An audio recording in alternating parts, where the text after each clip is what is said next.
together. IPSA. We're not just a name in a directory. Local minds with national synergy. Come on, bienvenue. I hope you enjoy the new music of the IPSA kind of magic theme tune. If you come to any IPSA events, you'll hear it played. And I have to say, I am, as ever, waiting to be enthralled with stories of old from our dear friend Hamish Kerai, of course, of Search Convey, Jackie Dyson, friend of the show, consultant of IPSA of Yorkshire Search Agency, and of course Mahesh Kerai, Kerai Property Searches, an intrepid dancer, I might add. And today we're talking about topics really have led how we got where we are. From different roads, the story continues, and of course the starters of Hamish Kerai. Good afternoon to you all. Sunny weather here in Oxfordshire. I trust yours still continues. And of course, many a days of sunshine have we actually sort of seen between us. The three of us from IPSA today that appear. I haven't actually calculated, I haven't put my hours into it, but I know between them, Mahesh and Jackie have actually put in more than 125,000 hours between them. Would you believe it? Would you believe it? When you put it like that, it makes me feel tired. But interesting journeys. I mean, one of the great things that we can all aspire to is that we have our own unique journey in life. And we are the only people that see it from our perspective. Yet we have much to share with others. And particularly when we're looking at this, and hopefully we'll get a few of the others on. We had young Val last week. I mean, she's probably had 135,000 hours herself taking it, particularly with the time she worked with her dad and got carted off with her dad during school holidays when she was a youngster.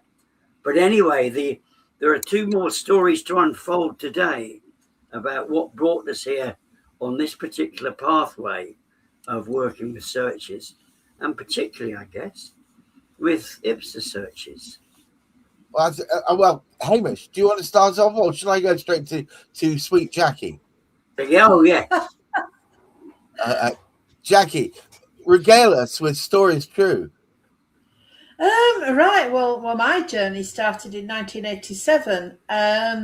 Having been at home for a couple of years with my two girls, who are obviously now grown up, you get yourself into a situation where you're bored. So, and also when one of you is not working, you can't afford things. So I decided it was time to go back to work. And I applied for several jobs. And I got an interview in a department called Local Land Charges. And to be honest, I had not got a clue because we weren't as geared up then into the house buying process as we are now. I went for the interview, thought, well, there you go. Got a phone call. Would you like to start? So yes, I did. I took the job. So therefore, I spent quite a lot of time working in Local Land Charges. Had a marvellous teacher, Phil Sutcliffe, who now works at Kirklees Council. And he was such a good teacher. Things happened. If people work for councils, they can understand that just because you're doing a job, you don't necessarily get the job when you go for an interview. And that happened. So I took my bat home and I applied for a job in planning. And I got that. And I worked for what they call the information unit, where people used to come into planning, ask questions. Do I need planning? Do I need this? Do I need the other? Etc. But also within our little section was the planning search section. And my boss said, you know more about searches than me. You're in charge. Any queries, any problems, will you please answer them? So I did. So I learnt the planning side of it. And one of the questions that we were often asked is, do I need planning permission? When you ask, in those days, that is the classic question that everybody asks. Do I need planning permission? Well, to find out and to interpret the law, the General Development Order, you had to virtually do a search. You had to check your footpaths, you had to check your highways, you had to check your building control, you had to check your planning, your conservation areas, etc., etc., etc., etc., to see if planning permission was required. And also you had to interpret the law. So I learnt an awful lot more from working in planning. And a lot of people are under the impression that in the planning department, your planning officers answer your planning questions. No, they don't. They have not got a clue. They haven't even got a clue about planning law, so let alone about land charges information. So I learned an awful lot from there. And then, as councils do, they have reorganisations, they lose staff, and they move you around. And I became an enforcement officer. So again, I was dealing. Hang on. Did you get a shield and a pistol? No. A planning enforcement officer, where people can write in, my next door neighbour's building an extension. We don't think he's had permission. Does he need permission? Oh. So we would look into it, and if the answer was yes, they need permission, they haven't got it, we would write to them, say to them, etc., etc. So I learned an awful lot more. Can I ask you?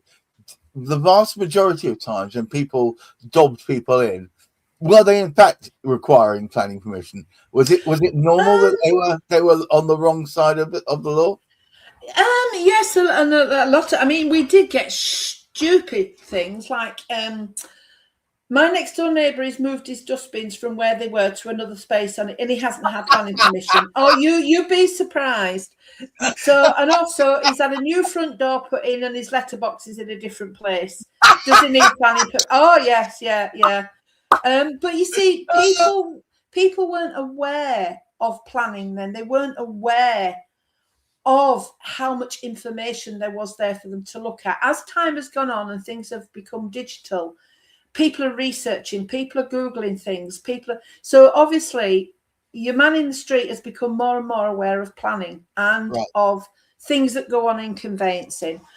And it was just by chance I was fed up with the council, and my husband knew someone who was a solicitor, and he asked if he got a job for me. And he said, what can she do? And he said, well, she can type, she can do admin, she knows all about searches. And his ears pricked up. And he said, I have someone that does personal searches, but he's retiring, and I need someone to replace him and knows what they're doing. What a spot of luck. So, yeah, it was a bit of luck. My husband actually went to school with this gentleman. He was a couple of years below my husband. So he said, if you're willing to take up the chance of setting up your own business, I will supply you with work. And as they say, the rest is history. Hang on a moment, because this is fundamental. It's not so much he was giving you a job. What he was saying is, I'm going to create you a supply chain, but you have to take on the role of creating your own. Yes. Yeah. And dare I say it, back then, that was not please don't take this wrong, not a normal thing to be doing. You don't, so I'm going to start up a new business. That's quite a jump, right? It is. When you've had the security of the council and you know every month you're going to get paid, but the things change in councils, you don't know whether next week, if they have a reorganisation, if your job's going to still be there. So even in the council, you still haven't got the security. So it's the illusion of the job for life now. Yes, yeah. I mean, Mahesh will know, working for a council, that you know when they have reorganisations, because they've got to save money, that jobs will go. They'll pass on to someone else, or they'll change the title of your job. Well, I'm counting Mahesh for his take on all that. Yeah, so I took the plunge. I talked it over with my parents, because obviously parents have years and years of experience. They're the font of all knowledge, and they said, if you don't take the chance, you'll regret it. I tell you what, hats off to your parents. I know many parents who say, oh, no. Stay with the salaried job. Stay with the salaried job. No. My dad worked for private companies.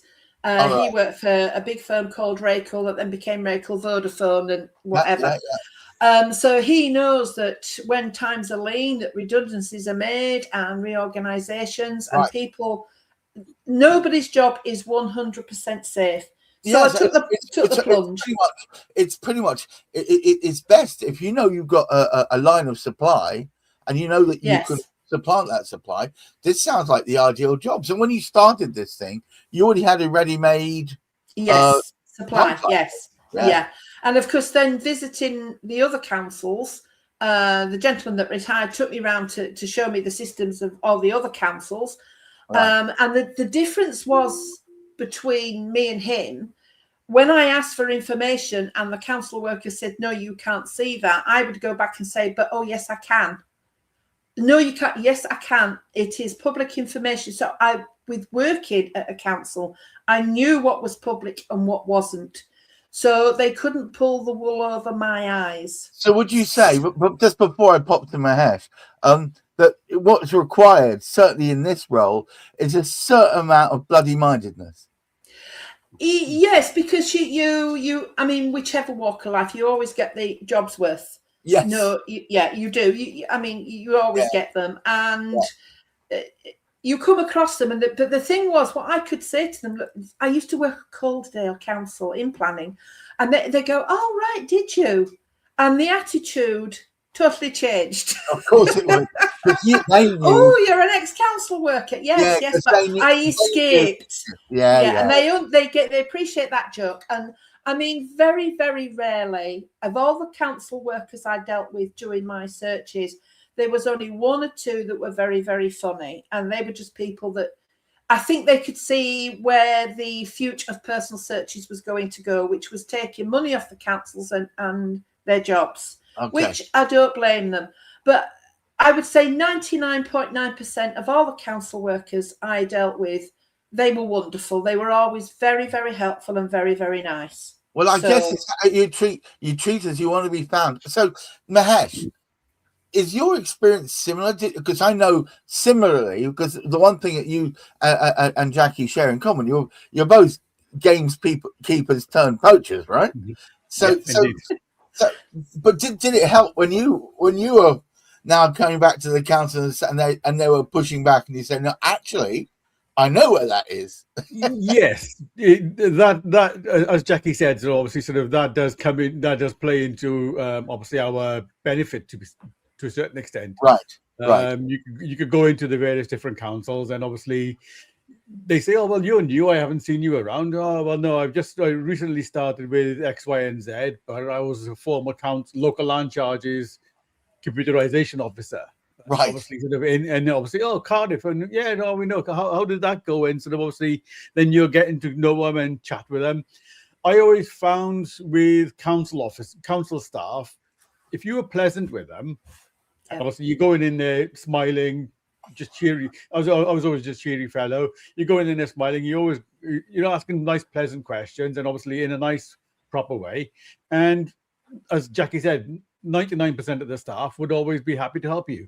I know from experience, one of the chaps that I used to worked with for 14 years before I started working for him. Yes. He used to go out.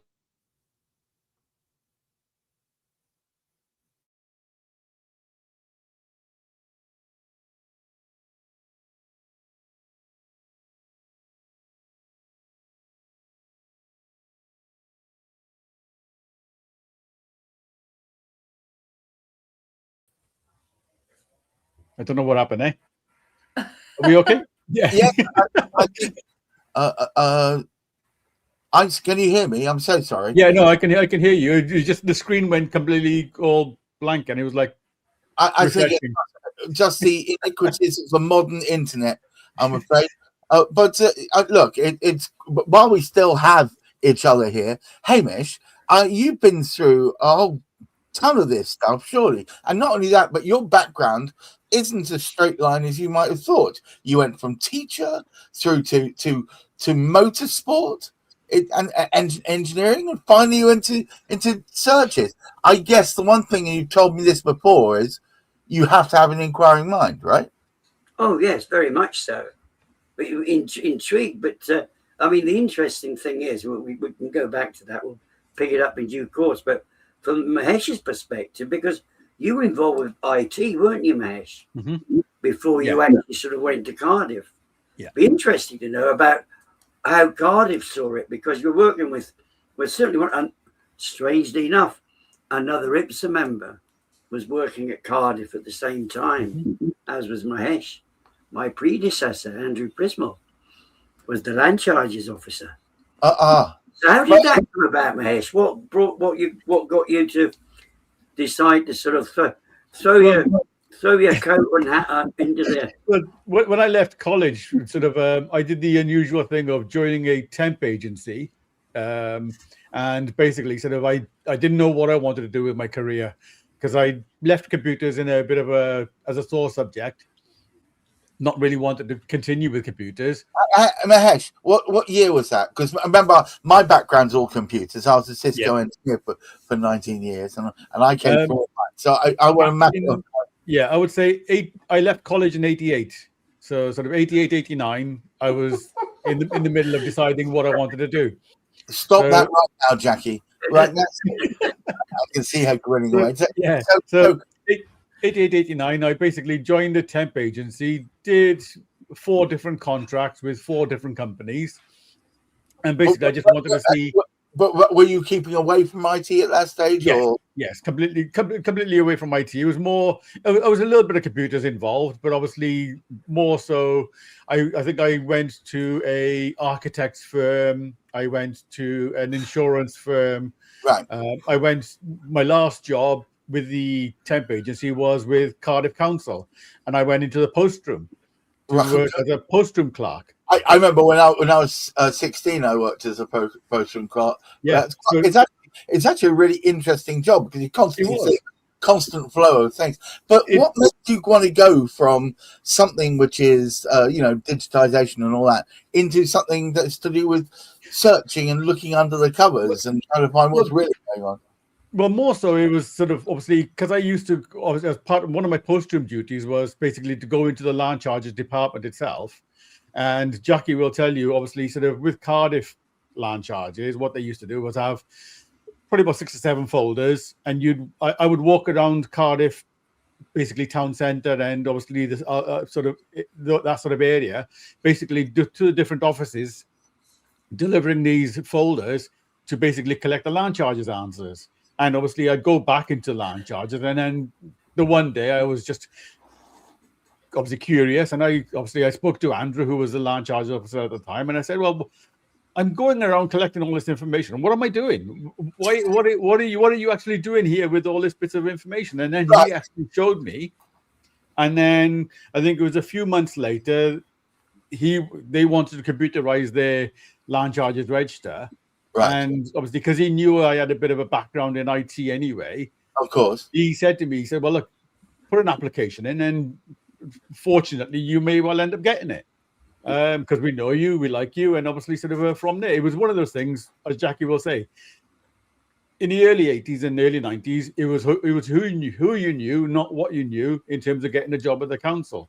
Well, I think in lots of places it still is, but the truth of the matter is, you move from being on the peripheries to playing inside the Chinese walls. That was more my inquisitive mind, to be fair. I mean, when you're working with maps and you're looking at plots of land and whatever else and bits and pieces, it was always that thing where I'd get a colleague who's doing a Cardiff search, and they'd been doing it for like 5 or 6 years.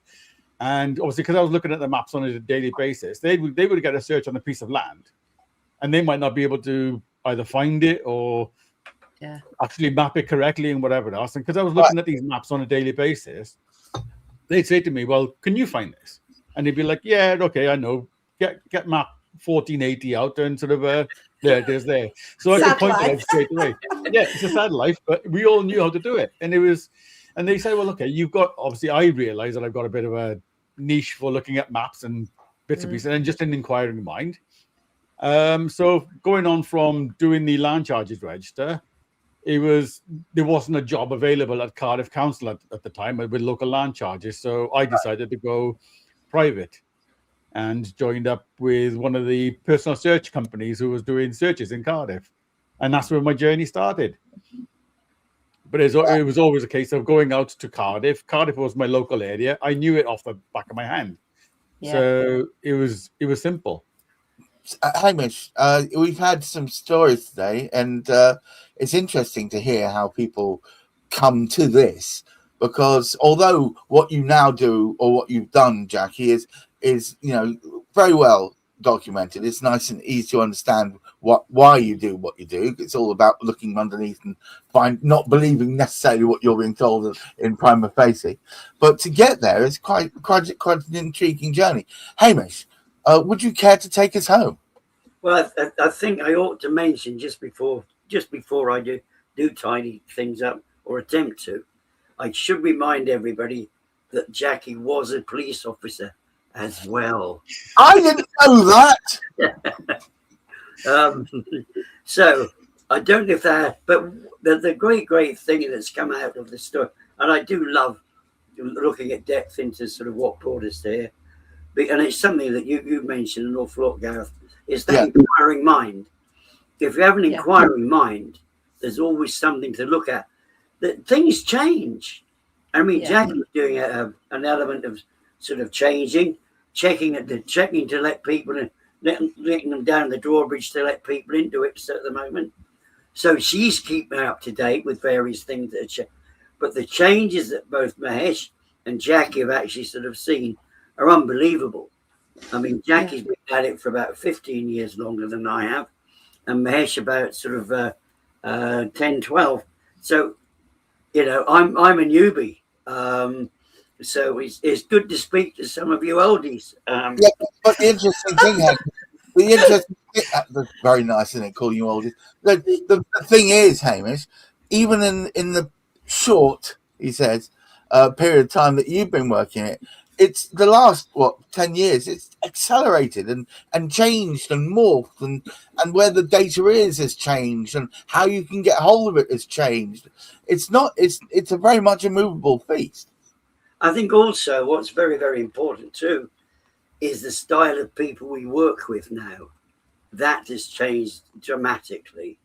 And I mean, Jackie in particular, because she started in those earlier days working directly with solicitors, with the local solicitors. And what a change we've sort of seen in the solicitors within conveyancing particularly. All sides of the law have changed, but conveyancing system, because since 2005, you don't need to be qualified as a solicitor to actually carry out the work. And that in itself has brought some challenges. But no, it's just fascinating to look at all those hours that have contributed to where these two delightful souls have actually sort of brought their magic into IPSA as well. I'll tell you what, I've been very lucky because not only have Hamish and I been working very closely together for quite some time now, but I've had the pleasure of meeting in the flesh both Mahesh and Jackie, and dare I say it, cutting a rug with them on the dance floor. Thank you all for watching. I hope you found this amusing and intriguing. IPSA, the Independent Personal Search Agents, the association thereof that Hamish is currently the chairman of, is a welcoming institution that looks for to be, I would say, the kite standard, the kite mark of search agents, and it's populated, dare I say it, because I know Jackie and Heather make sure that the quality of the people involved as such are populated by people with inquiring minds who are willing to not take things at face value, but try and look still deeper and try and find out what the truth of the matter is. That's why I think more people should be working with people just like that. Until next week, please keep your feet on the ground, keep reaching for the stars. And I know we're going through upheaval and troubling times. Please try and look after your mental health. Until then, bye-bye. Local skill with national connection. Independent, but never alone. IPSA, where your professional home.